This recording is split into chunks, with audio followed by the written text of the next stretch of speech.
Hello, my name is Sebastian Sage, and we're here at the Central Coast International Film Festival.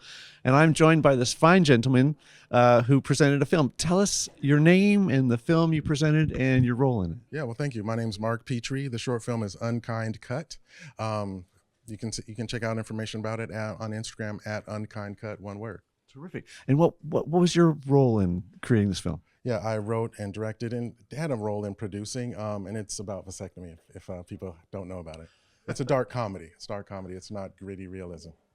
And what was the inspiration for this film? Well, inspired by true events, I have a wife and kids, and she was taking care of the contraception as many women do, and she was pushing for this to happen, and I was resisting, and I really kind of chose to examine why. Why do men avoid doing things that women may do in their side of the equation all the time, and also when it's like pretty easy, when you think, and it's not easy, it's hard but easy, Now, you also mentioned that you teach film. Right. Can you tell us a little bit about that? Yeah, I teach production and screenwriting and producing at Loyola Marymount University.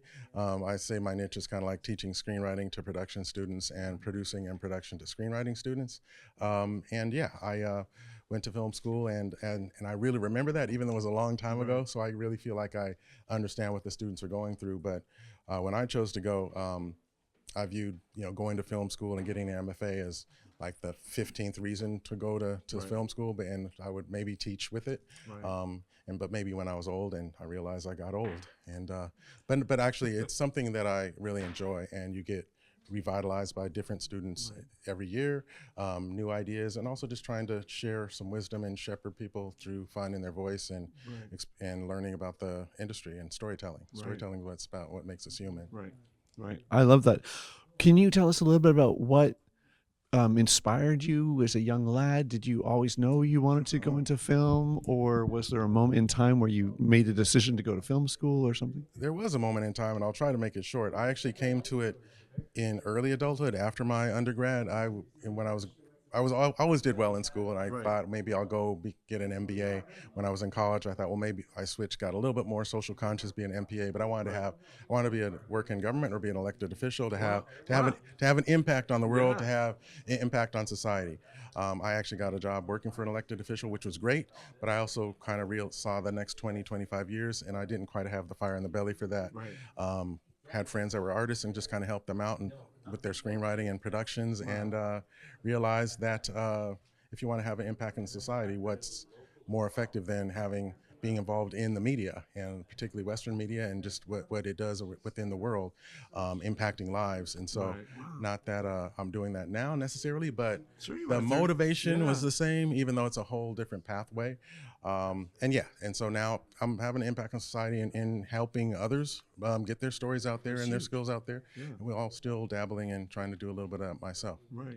And could you, like, you've kind of got back into directing and writing again, and you're going to continue with this, and I love that. Absolutely. I hadn't done anything for quite some time, but this kind of formulated in my mind as a short that would really work. I have lots of ideas all the time, but completing is the thing. And so lots of things that are like 70% done. But this one I saw all the way through, and it's really kind of sparked my inner fire and desire to get some things done. And I have a couple things that I'm working on. One that I had hoped to be shooting by January didn't quite come together, but I'm definitely possibly going to have two, but definitely at least one before the year's done. We're going to be doing some fundraising, social media campaign, probably in the next, 30 to 60 days, 30 to 45 days, I would hope. Yeah. It's a real beautiful film. Like, I know it's a funny film, but it's beautifully shot. The acting is terrific. Everything about it, and I love the way that you did it on not a huge budget. Absolutely not. I mean, a lot of in-kind contribution. I mentioned the 100% of the locations were from my where I teach, and the size and scale of it, we didn't use all of it, but that was worth thousands. The equipment also donated. The amazing editor and DP and one of the main actors are fellow professors and staff members that just really brought a whole lot of professionalism, skill, and that also just happened to be professors and staff members at the film school as well. So yeah, so So I was so very fortunate. yeah. So next, you've got some other ideas. You're going to keep going, and it's like who knows where it could go. You could write a show. If you did write a show, would you possibly, maybe I shouldn't say this, quit your job and go back into full time This is TV funny. or I like movie? that question, and whether it's related to me or anybody up and coming, I felt for a long time, even if I were to get Oscar nominated, Emmy nominated, I would try to hold on to the teaching thing as long as I could, simply because there are the big names that we know all the time, but sometimes even getting a nomination, they're pounding the pavement 12 months later trying to drum up their next piece. And so I think it benefits the institution you're at if you happen to be in the mix in that level. And then also with the industry, it's so up and down. You need to have some sort of consistency or stability. So I would try to maintain it as long as possible, and I think that would be a mutually beneficial thing. So if that were to take place. That's awesome, man. Well, I really appreciate you coming out and sharing your film with us. Yeah, thank you for your energy and your support. Yeah, hope to see Appreciate you it. again I do in too. your next film. Maybe you can cast me in it, Why not? or just come back to the next time. I will. I'm glad to make the connection. Thank you so much. you. I Have a appreciate good it. one. All right. Thank you.